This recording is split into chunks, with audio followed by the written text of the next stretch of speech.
దాత్రి టీవీలో మీ personal interview కోసం, వ్యాపార ప్రకటనల కోసం ఈ నెంబర్కి సంప్రదించండి. Hi hello welcome to our channel. నేను మీ భార్గవి. ఈ రోజు మనతో పాటు ఉన్నారు business analyst doctor Nandi Rameshwar Rao, founder and CEO relator oxygen. నమస్తే సార్.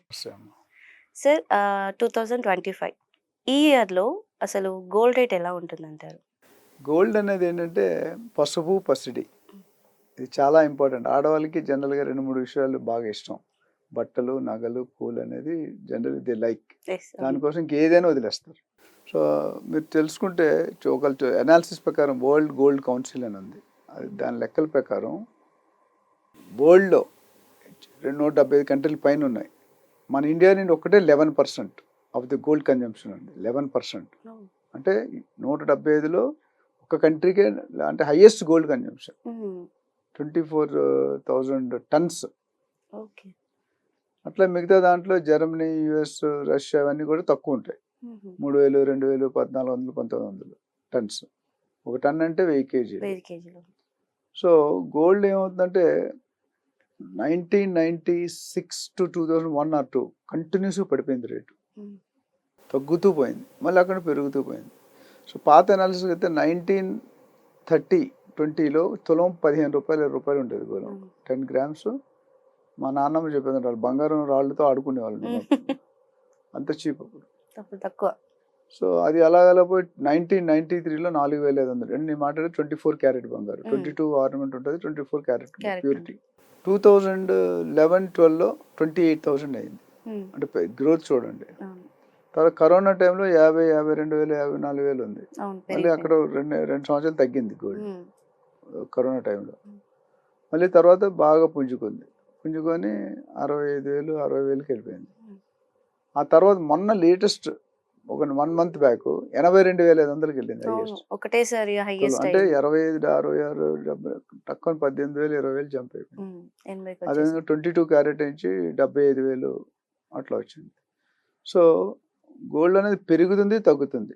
చాలామంది మీ యాంకర్స్ ఒక క్వశ్చన్ అడుగుతారు, గోల్డ్లో పెట్టాలా, స్టాక్లో పెట్టాలా, రియల్ ఎస్టేట్లో పెట్టాలా, మ్యూచువల్ ఫండ్స్లో పెట్టాలా, గోల్డ్ అంటే సోవరిన్ బాండ్స్, NSE, PPF ఇవన్నీ ఉంటాయి. సో అన్ని ఇన్వెస్ట్మెంట్లు మంచివే, కానీ ప్రతి ఇన్వెస్ట్మెంట్లో రేట్ ఆఫ్ అప్రిషియేషన్ తేడా ఉంటుంది. మీరు స్టాక్ మార్కెట్ చూసుకున్నారనుకోండి, ట్రంప్ ప్రెసిడెంట్ ఎన్నిక అవగానే 2వ టర్మ్లో మార్కెట్ మొత్తం పడిపోయింది, స్టాక్ మార్కెట్. అంటే గోల్డ్ మార్కెట్ కూడా తగ్గిపోయింది. సో రియల్ ఎస్టేట్లో తగ్గడం అనేది చాలా తక్కువ. ఒక్క 2008లో బబుల్ బర్స్ట్ అనేది రష్యన్ వచ్చింది మొత్తం ఎంటైర్ వరల్డ్, అప్పుడు కొద్దిగా తగ్గింది. అది లైఫ్ టైంలో లాస్ట్ 15 సంవత్సరాలు ఎక్కడ కూడా గోల్డ్ రేట్ తగ్గలేదు, రియల్ ఎస్టేట్ తగ్గలేదు. నేనేమంటే అన్ని ఇన్వెస్ట్మెంట్ల కంట రిస్క్ లెస్ అనేది రియల్ ఎస్టేట్ అని చెప్తా. మీరు పడుకున్నప్పుడు కూడా ఆస్తులు పెరుగుతాయి. మీరు ఒకసారి కొని పడేస్తే పడుకున్నప్పుడు కూడా ఆస్తులు పెరుగుతాయి. మిగతాట్లో కూడా పెరుగుతాయి, బట్ అప్స్ అండ్ డౌన్ ఉంది. ఇక్కడ అప్పే, డౌన్ ఉండదు. కేసీఆర్ గారు వచ్చిన తర్వాత 10 రూపాయలు 100 రూపాయలు అయిపోయింది 10 సంవత్సరాలు మార్కెట్లో. అందుకని సిటీలో ఓట్లన్నీ ఆయనకే పడ్డాయి, బయట అన్ని కాంగ్రెస్ పడ్డాయి. They didn't focus on other cities. హైదరాబాద్లో కూడా వెస్ట్ జోనే ఫోకస్ చేశారు. కోకాపేట 100 కోట్ల వరకు, అది రైట్ ఆ రాంగ్ అని పక్కన పెడితే, బట్ ఆ లెవెల్ దాకా ఇండియాలోనే నెంబర్ 1 రియల్ ఎస్టేట్ సిటీగా అయిపోయింది. Hyderabad is the fastest growing city in the world. అంటే ఫిఫ్త్ నెంబర్లో ఉంది వరల్డ్లో. ఇండియాలో 2nd ఫాస్టెస్ట్. అంటే హైదరాబాద్కు ఉన్నన్ని ఫీచర్స్ చెన్నై కానీ, వైజాగ్ కానీ, బెంగళూరు కానీ, ముంబై కానీ లేవు. బెంగళూరులో ట్రాఫిక్ ప్రాబ్లం, ముంబైలో సీ ప్రాబ్లం, చెన్నైలో సీ ప్రాబ్లం, సునామీలు అన్నీ వస్తాయి, వైజాగ్లో అది. సో హైదరాబాద్ ఒక్కటే 4 పక్కల గ్రో అవుతుంది. Outer ring road, IRR, ORR, RRR. So Revanth Reddy గారు వచ్చాక దాన్ని urban city, suburban city, rural అని డివైడ్ చేశారు. 3 అంటే up to ORR urban city, ORR to RRR suburban city, RRR to Telangana state border వరకు రూరల్ సిటీ. ఇక్కడ ఏమవుతుందంటే గోల్డ్ అనేసరికి ఏ విధంగా మారుతుంటాయి అంటే రేట్లు ఎప్పుడు పెరుగుతాయి, ఎలా పెరుగుతాయి అంటే దానికి 3-4 కారణాలు ఉన్నాయి ప్రధానంగా. ఒకటి వరల్డ్ ఎకానమీ. అంటే యుఎస్లో ఏ పరిస్థితి బాగుంటే మిగతా కంట్రీలు అన్నీ బాగుంటాయి. US is the biggest, president post highest role in entire world.